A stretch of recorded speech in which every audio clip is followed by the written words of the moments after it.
నమస్తే, welcome to Vishwam TV. నేను మీ journalist Uday. 40 సంవత్సరాల అనుభవము, 20 నెలల ఆవేదన ఒక్కసారిగా ఇవాళ బయటపడ్డది. ఎస్, అందరూ ఊహించినట్లుగానే జీవన్ రెడ్డికి ఈ రోజుతో కాంగ్రెస్ పార్టీతో ఉన్నటువంటి సంబంధం అనేది తెగిపోయింది. ఇవాళ జీవన్ రెడ్డి కాంగ్రెస్ పార్టీకి రాజీనామా చేసిండు. సో అందరూ కూడా గత కొద్ది రోజులుగా లేదా కొద్ది నెలలుగా దీని మీద అందరికీ కొంత స్పష్టమైనటువంటి సమాచారమే ఉన్నది, ఇక జీవన్ రెడ్డి రాజీనామా చేస్తాడని. కానీ నిన్న మొన్న మంత్రులు క్యూ కట్టడము, పిసిసి అధ్యక్షుడు క్యూ కట్టడము, ఏఐసిసికి సంబంధించిన రాష్ట్ర నేతలు కొంతమంది క్యూ కట్టడంతోనే సరే రాజీనామా నిర్ణయం ఏమో వెనక్కి తీసుకుంటాడేమో, ఈ రాజీనామా చేయడేమో సముచిత స్థానం కల్పిస్తారేమో అని అందరూ అనుకున్నప్పటికీ కూడా ఎక్కడా జీవన్ రెడ్డి తగ్గలేదు. రాజీనామా చేస్తానంటూనే మహేష్ కుమార్ గౌడ్ ముందే ఖండువా వేసుకోవడానికి కూడా ఆయన ఇష్టపడలేదు. సో వీటన్నిటి నడుమ ఎట్టకెలకు జీవన్ రెడ్డి అయితే రాజీనామా చేసిండు. మరి రాజీనామా చేసినటువంటి జీవన్ రెడ్డి ఏం మాట్లాడిండు? ఇన్ని రోజులు కూడా చాలా చాకచక్యంగా, చాలా తెలివిగా, చాలా క్రమబద్ధంగా ఎవరిని కూడా విమర్శించలేదు. అతిగా అన్నాడు, కొంతవరకు వాళ్ళు వీళ్ళు ఇది అది అన్నాడు, కానీ ఎవరిని కూడా బహిరంగంగా విమర్శించలేదు నిన్నటి వరకు.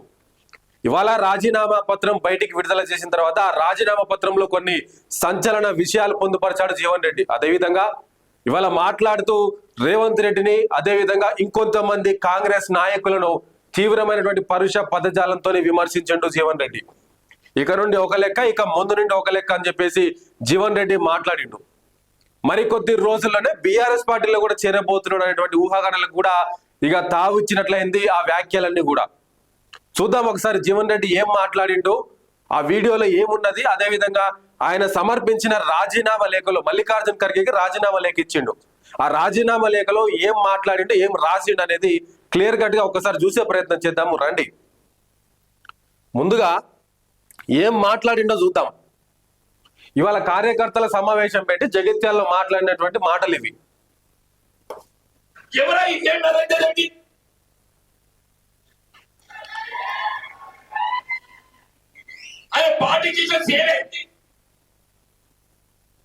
రైట్, ముందుగా వేం నరేందర్ రెడ్డి నుంచి స్టార్ట్ చేద్దాం. వేం నరేందర్ రెడ్డి ఎవరు? ఆయన పార్టీకి చేసిన సేవ ఏంది? ఇటీవల వేం నరేందర్ రెడ్డికి రాజ్యసభ సీట్ ఇప్పించిండు కదా రేవంత్ రెడ్డి. ఎటకేళ్ళకి ఎన్నిక కాబట్టి ప్రజెంట్ ఇప్పుడు ఆయన రాజ్యసభ సభ్యుడు. సో రేవంత్ రెడ్డి ఆయన వెనకాల ఉన్నాడు కాబట్టి కాంగ్రెస్ అధిష్టానం కానీ రాష్ట్ర కాంగ్రెస్ నేతలు కూడా ఏం మాట్లాడలేదు, లేకుంటే ఇంకొంతమంది కూడా ధిక్కార స్వరం వినిపించేటోళ్ళేమో. సో వేం నరేందర్ రెడ్డి ఎవరు? కేవలం రేవంత్ రెడ్డికి స్నేహితుడు, సన్నిహితుడు కాబట్టి ఇవాళ రాజ్యసభ సీట్ ఇప్పించుకున్నవా అంటే జీవన్ రెడ్డి కూడా ఒకానొక సందర్భంలో రాజ్యసభ సీట్ ఆశించిండా అనే దానికి ఈ వీడియో ఒక నిదర్శనంగా కనిపిస్తా ఉన్నది. ఒకవేళ రాజ్యసభ సీట్ ఇచ్చుంటే రాజీనామా నిర్ణయం వెనక్కి వెళ్లేదేమో అనేటువంటి దానికి కూడా ఈ వీడియో ఒక ఉదాహరణగా ఉన్నది. ఇంకేం మాట్లాడిండో చూద్దాం రండి.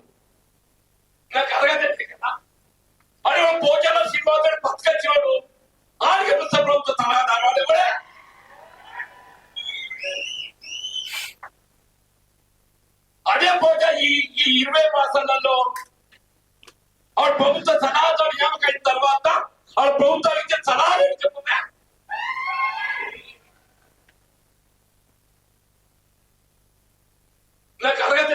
రైట్, ఈ వీడియో ఎవరి గురించి అంటే పోచారం శ్రీనివాస్ రెడ్డి. ఆయన కూడా బీఆర్ఎస్ లోనే గెలిచి కాంగ్రెస్ పార్టీలోకి వచ్చిండు. కాంగ్రెస్ పార్టీలోకి వచ్చిన తర్వాత పోచారం శ్రీనివాస్ రెడ్డిని రాష్ట్ర ప్రభుత్వం సలహాదారుగా నియమించుకున్నది. ఆయన గత ప్రభుత్వంలో స్పీకర్ గా పనిచేసింది, అది వేరే విషయము. ఈ ప్రభుత్వంలో సలహాదారుగా నియమించింది. అంటే నాకు అర్హత లేకనా పోచారం శ్రీనివాస్ రెడ్డి ఎవడు? ఆయనకి ఎట్లా ఇస్తారు మీరు సలహాదారు? సరే ఇచ్చిర్రు, ఈ 20 నెలల్లో మీకు ఇచ్చిన సలహాలు ఏంది ఆయన అంటే ఇక్కడ కూడా రేవంత్ రెడ్డి సలహాదారు పోస్ట్ కూడా నాకు ఇవ్వలేదు అనేటువంటి ఆవేదన వెళ్ళగక్కుతా ఉన్నాడు. అంటే ఇట్లా ఎక్కడ చూసినా కూడా జీవన్ రెడ్డికి ఉన్న అవకాశాలు ఏమొచ్చినా కూడా పక్క పార్టీ వాళ్ళకు వీళ్ళకు ఇచ్చిండు తప్ప నన్ను పట్టించుకోవట్లేదు అనేటువంటిది ఈ వీడియో యొక్క సారాంశంగా కనిపిస్తా ఉన్నది. ఏం చేసిండు పోచారం శ్రీనివాస్ రెడ్డి? ఎవరు ఆయన? ఎందుకు మీరు సలహాదారు ఇచ్చుకున్నారు? ఎందుకు గౌరవించుకుంటున్నారు? నేను లేనా ఆ స్థానంలో? ఆయన కంటే ఇంకా ఎక్కువ స్థానంలోనే ఉన్నా కదా ఇదే కాంగ్రెస్ పార్టీలా, నేను గుర్తుకు రాలేదా మీకు అనేటువంటి వ్యాఖ్యలు జీవన్ రెడ్డి మాట్లాడినట్టుగా దాని సారాంశంగా తెలుస్తున్నది మనకి. ఇంకొక వీడియో చూద్దాం రండి. దయచేసి నేను ఏదైతుందో నా మనోభావాన్ని వ్యక్తం చేశాను. నేను అనుభవిస్తున్నట్టుగా మానసిక క్షోభ వ్యక్తం చేశాను నేను.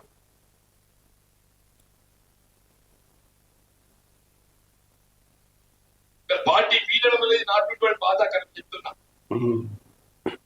నేను స్క్రీన్ తీసుకొని ముఖ్యమంత్రి కావాలని చెప్పి కాంగ్రెస్ పార్టీలు కాదు. కొద్దిమంది ఏదైతున్నదో స్క్రీన్ తీసుకొని ముఖ్యమంత్రి కావాలని పార్టీలోకి వచ్చిన వాళ్ళు.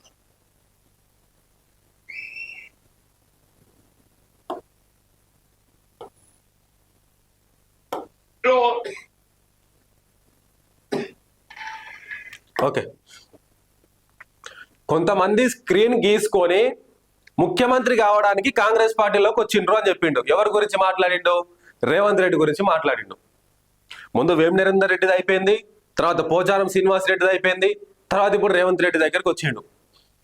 అంటే మీలాగా నేను ముఖ్యమంత్రి పదవుల కోసం కాంగ్రెస్ పార్టీలోకి రాలేదు, నేను ఏనాడు కూడా అట్లాంటి పదవులు ఆశించలేదు. మీలాగా స్క్రీన్ ప్లే గీసుకొని డైరెక్షన్ గీసుకొని ఒక లక్ష్యం పెట్టుకొని ముఖ్యమంత్రి కావాలని నేను అనేటువంటి లక్ష్యంతోనైతే పార్టీలోకి రాలేదు అని అంటూనే ఎవరు అడ్డం వచ్చినా నేను తొక్కుకుంటా పోతా అంటున్నాడు కదా ముఖ్యమంత్రి. తొక్కుతావయ్యా, నీకేంది, నువ్వు ముఖ్యమంత్రి తొక్కుతావు, కానీ నేను పడను, నా ధిక్కారస్వరాన్ని వినిపిస్తాను. తొక్కితే తొక్కినావు కానీ మీ పార్టీలో ఉండాలని తొక్కకు. ఇప్పుడు నేనంటే బయటకు వచ్చిన ఎట్లాగా నాకు స్వేచ్ఛ ఉన్నది కాబట్టి మాట్లాడుతున్నా, కానీ పార్టీలో ఇంకా చాలా మంది ఉన్నారు, వాళ్ళని తొక్కకు అంటున్నాడు. రేవంత్ రెడ్డి మాట్లాడిందేమో ప్రతిపక్షాలు ఎవరు వచ్చినా తొక్కుకుంటూ మళ్ళీ ముఖ్యమంత్రి అయితే మళ్ళీ అధికారంలోకి వస్తాను నిన్న మొన్న అసెంబ్లీలో మాట్లాడింది కదా. ఆ వ్యాఖ్యలు తీసుకొని జీవన్ రెడ్డి ఏమంటా ఉన్నాడు, నువ్వు ఎవరినైనా తొక్కుతావు, నా సొంత తొక్కినవు, ఇలా బయటికి పంపించినావు, అందులో ఉన్న వాళ్ళని తొక్కకు, నేనంటే బయటకు వచ్చిన కాబట్టి చెప్పగలుగుతున్నా, వాళ్ళు చెప్పలేకపోతున్నారు నీకు అని చెప్పేసి ఇట్లాంటి ఇంకొక వ్యాఖ్యలు కూడా చేసిండు. మొత్తానికైతే జీవన్ రెడ్డి తన స్పీచ్ ద్వారా తన మార్కును చూపించిండు, వాట్ ఈజ్ వాట్ అనేది, ఏం చేయబోతున్నాడు, ఏం చేసిండు అని చెప్పేసి కూడా ఇవాళ వీడియోలో అయితే మనకు కనిపించింది. దాదాపు జీవన్ రెడ్డితో పాటు ఒక 1500 నుంచి 2000 మంది కార్యకర్తలు ఇవాళ రాజీనామా చేసిండ్రు. సో దీంతో జగిత్యాల కాన్స్టిట్యున్సీ వ్యాప్తంగా కూడా కొంత ఉద్రిక్తమైనటువంటి వాతావరణం అయితే ఏర్పడ్డది. జీవన్ రెడ్డి ఏం చేయబోతా ఉన్నాడు, ఎటు వెళ్ళబోతా ఉన్నాడు, తన కార్యాచరణ ఏ విధంగా ఉండబోతుందని చెప్పేసి అన్ని వర్గాల్లోనూ చర్చగా మారింది. ఒకసారి జీవన్ రెడ్డి రాజీనామా చేసినటువంటి లెటర్ ఉంది కదా, ఆ లెటర్ లో ఏమేమి విషయాలు పొందుపరిచిండు, ఇంకా క్షుప్తంగా ఏమేమి విషయాలు రాసిండు అనేది కూడా ఒకసారి చూద్దాం రండి. ఇగో ఇదే ఆ letter. T Jeevan Reddy ex minister ఇయాలనే 25వ తారీఖు రోజు రాసిండి లేఖ. టు శ్రీ మల్లికార్జున ఖర్గే గారు, ఏఐసిసి ప్రెసిడెంట్, న్యూఢిల్లీ.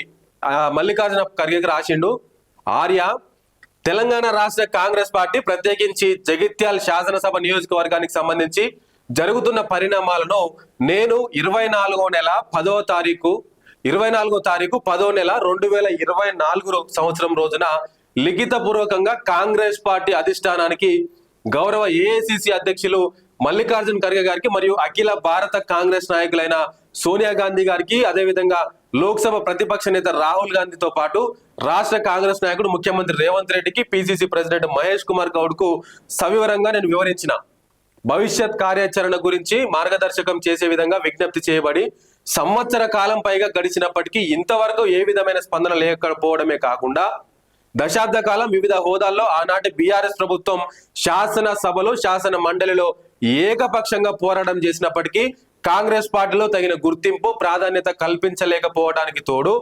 నియోజకవర్గ స్థాయిలో ప్రభుత్వ పరంగా నామినేటెడ్ పోస్టులన్నింటిలో కూడా ఫిరాయింపు ఎమ్మెల్యే సలహా సూచనల మేరకే నియామకాలు చేయడానికి తోడు చివరికి మున్సిపల్ ఎన్నికల సందర్భంలో రాష్ట్ర కాంగ్రెస్ కార్యాలయం అంటే గాంధీ భవన్ లో నిర్వహించబడిన సమావేశానికి ఒకవైపు స్పీకర్ గారి పరిధిలో ఫిరాయింపు అంశానికి సంబంధించి విచారణ కొనసాగించబడుతున్న తరుణంలో ఫిరాయింపు బీఆర్ఎస్ ఎమ్మెల్యే అంటే జగిత్యాల ఎమ్మెల్యే ఎవరైతే ఉన్నారో సంజయ్ కుమార్ ని ఆహ్వానించడము, ప్రత్యక్షంగా రాజ్యాంగ నిబంధనలను ఉల్లంఘించడంతో జాతీయ స్థాయిలో కాంగ్రెస్ పార్టీ ఏ విధంగా గౌరవ శ్రీ రాహుల్ గాంధీ గారి ఆలోచన అయినటువంటి జై భీమ్, జై బాపు, జై సంవిధాన్ నినాదాన్ని, రాజ్యాంగ నిబంధనలను నీరుగారుస్తుండటాన్ని జీర్ణించుకోలేక సమావేశం నుండి నేను మనస్తాపానికి గురై వాకౌట్ చేసే పరిస్థితికి ఏర్పడటం చాలా బాధాకరం. ఇంకా తదుపరి మున్సిపల్ కౌన్సిలర్ అభ్యర్థుల ఎంపిక ప్రక్రియలో కూడా 50 స్థానాలకు గాను 30 అభ్యర్థులకు పైగా కాంగ్రెస్ పార్టీకి సంబంధం లేని ఇక ఫిరాయింపు ఎమ్మెల్యే ప్రతిపాదనలకు అనుగుణంగా నిర్ణయించడంతో విధి లేని పరిస్థితులలో ఆరంభం నుండి కాంగ్రెస్ పార్టీ బలోపేతం కొరకు నిర్మాణాత్మకంగా కృషి చేస్తున్న కార్యకర్తలకు అండగా నిలిచి స్వతంత్రులుగా పోరాటం చేసినప్పటికీ గెలిచిన అభ్యర్థులందరూ కూడా కాంగ్రెస్ పార్టీకి అండగా నిలవగా కూడా గత శాసనసభ మరియు పార్లమెంట్ ఎన్నికల్లో కాంగ్రెస్ పార్టీ అభ్యర్థుల గెలుపుకు కృషి చేసిన వారిని కాకుండా ఫిరాయింపు ఎమ్మెల్యే సంజయ్ సూచన మేరకు ఆయన సూచనకు అనుగుణంగా మున్సిపల్ చైర్పర్సన్ అభ్యర్థిని ఎంపిక చేయడంతో పాటు మరియు గడిచిన 20 మాసాల నుండి కూడా నియోజకవర్గ స్థాయిలో ఏకపక్షంగా ఫిరాయింపు ఎమ్మెల్యేకు ప్రభుత్వ పరంగా పార్టీ పరంగా ప్రోత్సాహం కల్పిస్తుండటంతో ఆరంభం నుండి దశాబ్దాల తరబడి కాంగ్రెస్ పార్టీ జెండా నీడన ఉన్న కార్యకర్తలు నిరాశ నిస్పృహలకు లోను కావడంతో స్వయంగా నేను కూడా గత 20 మాసాల నుండి అనుభవిస్తున్న మానసిక క్షోభను అధిగమించలేక చివరికి కాంగ్రెస్ పార్టీ వీడే పరిస్థితి ఏర్పడడం బాధాకరం. అయినప్పటికీ 4 దశాల అనుబంధాన్ని వీడి కాంగ్రెస్ పార్టీని వీడుతూ ఏఐసిసి సభ్యత్వంతో పాటు ప్రాథమిక సభ్యత్వానికి రాజీనామా చేస్తున్నాను. ఈ 4 దశాబ్దాల కాలంలో కాంగ్రెస్ పార్టీ పరంగా నాకు కల్పించిన వివిధ హోదాలు, బాధ్యతలు మరియు గుర్తింపునకు ధన్యవాదాలంటూ టి జీవన్ రెడ్డి మాజీ మంత్రివర్యుల పేరిట ఈ లేఖ అయితే బయటకు వచ్చింది. ఇది జీవన్ రెడ్డి రాసినటువంటి లేఖ. తన ఆవేదన అంతా కూడా ఈ లేఖలో చూపిస్తున్నట్టు కనిపిస్తా ఉన్నది. గత 20 అంటే దీని అంతటి ద్వారా ఇప్పుడు ఎందాక మాట్లాడిన వీడియోల ద్వారా కావచ్చు, ఈ లేఖ ద్వారా కావచ్చు, జీవన్ రెడ్డి ఆశించింది ఏంటి అని అంటే, ఒకటి ఫిరాయింపు ఎమ్మెల్యే నియోజకవర్గంలో ఉండడము, ఆయనకి ఈయనకు పొసగకపోవడము, రెండవది ఆ ఫిరాయింపు ఎమ్మెల్యేకి పార్టీలో తగిన ప్రాధాన్యత ఇచ్చి జీవన్ రెడ్డికి ఇవ్వకపోవడము.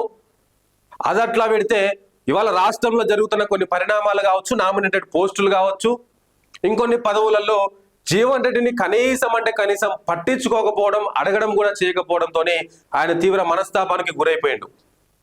మరి నిన్న మొన్న పిసిసి అధ్యక్షుడు మహేష్ గౌడ్ వచ్చిండు కదా ఇంటికి. మరి గతంలోని ఈ లీడర్లందరూ, ఈ నేతలందరూ జీవన్ రెడ్డిని బుజ్జగించే ప్రయత్నం చేస్తే ఇవాళ పార్టీలో నిలబడుతుండే కదా ఆయన. ఇవాళ నిన్నగాక మొన్న వచ్చినటువంటి మీరందరూ కట్టర్ కాంగ్రెస్ నేతలని, నికార్సైనటువంటి కాంగ్రెస్ కార్యకర్తల్ని బయటికి పంపించే ప్రయత్నం చేస్తా ఉన్నారు. ఏం జరుగుతా ఉంది రాహుల్ గాంధీ గారు అని చెప్పేసి ఆ లేఖలో పేర్కొనడం జరిగింది. ఇట్లా మొత్తంగా ఈ లేఖ వ్యాప్తంగా చూస్తే సంజయ్ కుమార్ నే టార్గెట్ చేసినట్టుగా కనిపిస్తున్నది. సంజయ్ కుమార్ కు పార్టీ ప్రాధాన్యత ఇస్తూ ఉన్నది. పార్టీ పదవుల్లో కావచ్చు, మున్సిపల్ ఎన్నికల్లోని టికెట్ల విషయంలో కావచ్చు, మున్సిపల్ చైర్పర్సన్ విషయంలో కావచ్చు, ఇట్లా ప్రతి దగ్గర కూడా డాక్టర్ సంజయ్ సలహాలు, సూచనల మేరకే ప్రభుత్వం పనిచేస్తా ఉన్నది. మరి ఇదే గత బీఆర్ఎస్ ప్రభుత్వంలో నేను ఒంటరిగా పోరాటం చేసిన కదా, ఏకపక్షంగా పోరాటం చేసిన కదా, గత 40-42 సంవత్సరాలు పార్టీ కోసం నిలబడ్డా కదా, దానికి మీరు ఇచ్చే గౌరవం ఇదా? మీకు ఒక దండం, నేను ఇక పార్టీలో కొనసాగలేను అని చెప్పేసి ఇవాళ జీవన్ రెడ్డి బయటికి వెళ్ళిపోయినటువంటి పరిస్థితి. ఇక మరికొద్ది రోజుల్లో బీఆర్ఎస్ పార్టీలో జాయిన్ అవుతున్నాడు. బీఆర్ఎస్ పార్టీ జగిత్యాల నియోజకవర్గ ఇన్ఛార్జ్ గా ఇస్తారు. దాని తర్వాత పార్టీలో ఒక మంచి పొజిషన్ ఇస్తారు.